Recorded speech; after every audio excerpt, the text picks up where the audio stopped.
Urgensi masalah pembahasan utang ini adalah gegara pandemi, negara udah nggak punya duit buat bayar bunga utang. Pemerintah harus nambah utang buat bayar bunga utang. Udah nggak ada duit. Ironisnya, Bu Menkeu justru berencana nambah utang terus. Ini adalah hal yang sudah tidak bisa ditolerir lagi.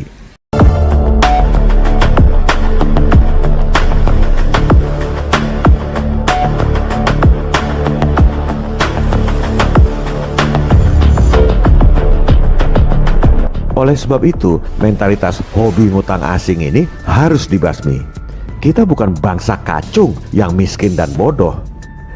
Negara kita ini lebih kaya dari bankir elit yang beli bon pemerintah di pasar modal. Kita bisa bayar utang 6.000 triliun itu dalam sehari. Artinya, kita juga bisa biayai sendiri pembangunan tanpa harus utang siluman. Bagaimana caranya? Kita gunakan cara yang persis sama dengan cara mereka kasih utang Indonesia selama ini. Kita gunakan cara Wall Street, senjata makan tuan. Video ini adalah investigasi jurnalistik yang diterbitkan oleh portal berita FNN yang dapat dijadikan rujukan bagi rakyat serta para wakilnya. Konten dibuat berdasarkan praktek, pengalaman, dan jaringan selama puluhan tahun di dunia pendanaan internasional dan financial engineering, serta menggunakan data-data kredibel yang dapat dipertanggungjawabkan. Untuk bayar utang 6.000 triliun dalam sehari ini diperlukan konspirasi atau kerjasama yang baik dalam satu visi antara 3 lembaga tinggi negara, Presiden, Gubernur BI, dan DPR. Kriterianya adalah harus dilakukan dengan cara dan instrumen yang bisa diterima oleh perbankan internasional, yaitu si pemberi utang. Kedua, diaudit oleh kantor akuntan publik paling top di dunia pun, hasilnya pasti wajar tanpa pengecualian. Skema ini baru bisa jalan kalau ada political will dari pemerintah dan DPR untuk memerdekakan rakyat dari lingkaran setan utang siluman. Begini caranya.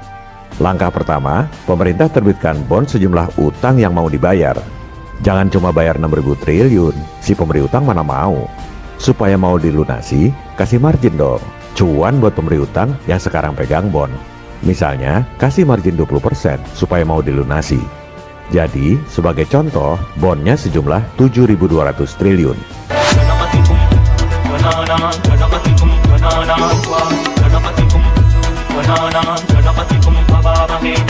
Jaminan asetnya apa? Pemerintah keluarkan bond 7.200 triliun. Jaminan sumber daya alam? Jaminan proyek? Wah, kalau nanya bond pemerintah jaminan asetnya apa, itu pasti nggak pernah main di pasar modal.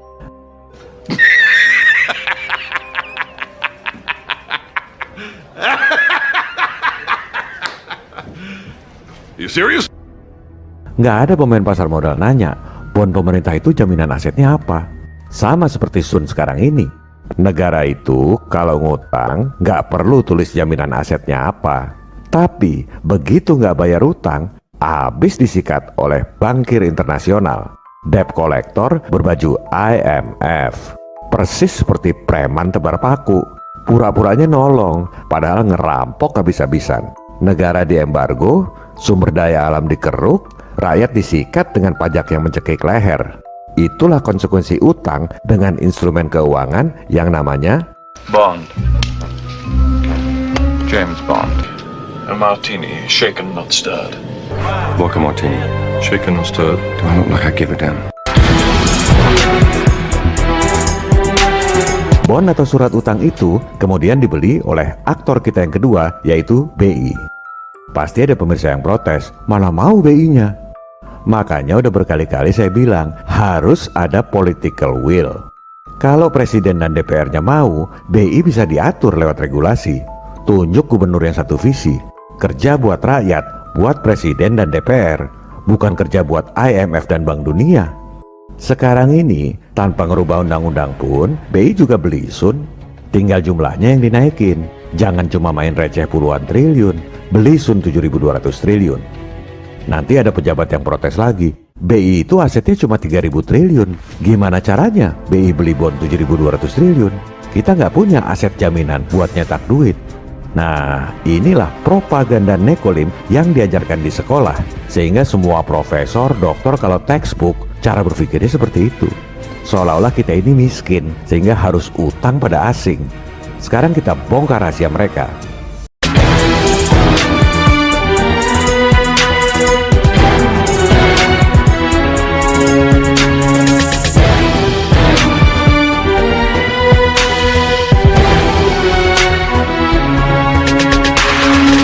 Langkah kedua, bond pemerintah 7.200 triliun itu dibukukan pada aset.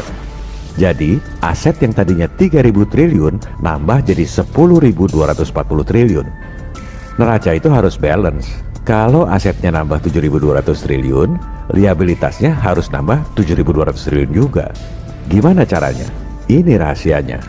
Atas dasar bond pemerintah 7.200 triliun itu, BI terbitkan uang dalam peredaran 7.200 triliun. Dibukukan di liabilitas, neraca balance.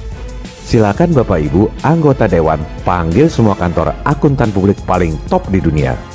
Tanya pada mereka, neraca kayak gini wajar atau tidak? Pasti dibilang wajar tanpa pengecualian. Memang begitu prakteknya selama ini, cuma rakyat nggak tahu. Uang 7.200 triliun itu nggak usah dicetak di peruri, cukup ketik angka di rekening bank pemerintah. Proses ini cuma butuh waktu kurang dari 1 jam. Setelah uang digital masuk ke rekening bank pemerintah, langkah keempat, uangnya digunakan buat bayar utang 6.000 triliun plus margin misalnya 20%. Maka lunaslah utang dalam waktu sehari. Si pemberi utang juga ini adalah hal yang biasa di pasar modal. Namanya buyback at premium. Bahasa awamnya, bayar utang plus cuan sekian persen. Nggak ada yang dirugikan. Pasti ada bantahan dari penguja utang. Itu terbitkan uang baru 7.200 triliun, nanti inflasi seperti di Zimbabwe. Itu adalah bantahan bodoh. Orang duitnya ditransfer ke luar negeri, udah pasti nggak akan inflasi di sini. Inflasinya justru di negara-negara pemberi utang. Biarin aja. Shaken and stirred. Don't look, I give it down.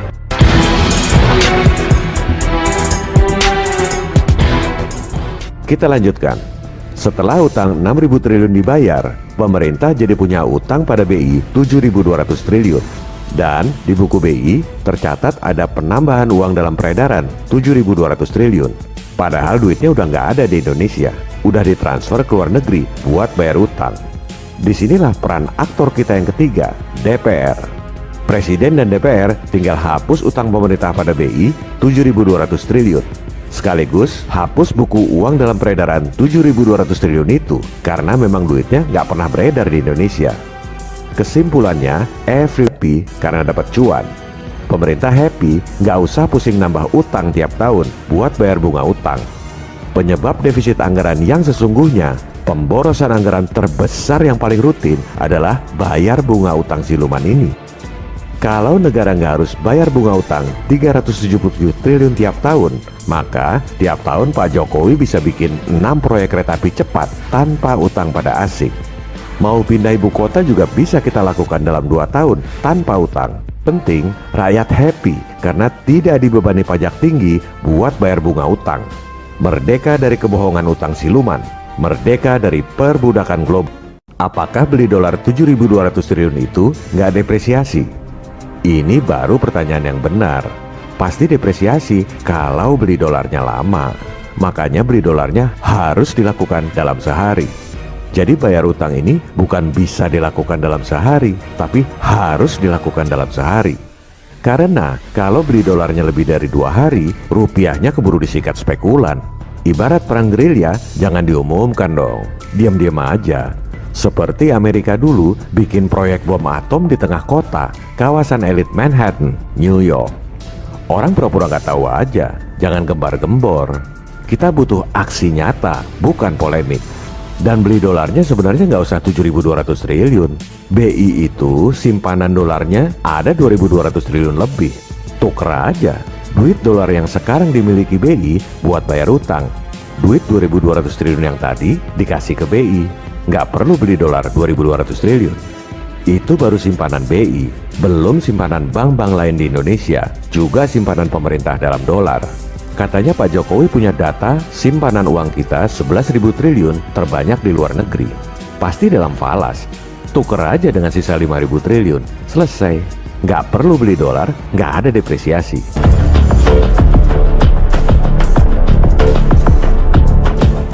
Cara Wall Street ini ada beberapa model. Ada juga model yang lain, duitnya langsung dolar, jadi nggak usah beli dolar lagi. Dan nggak lewat BI, tapi lewat bank-bank komersial biasa.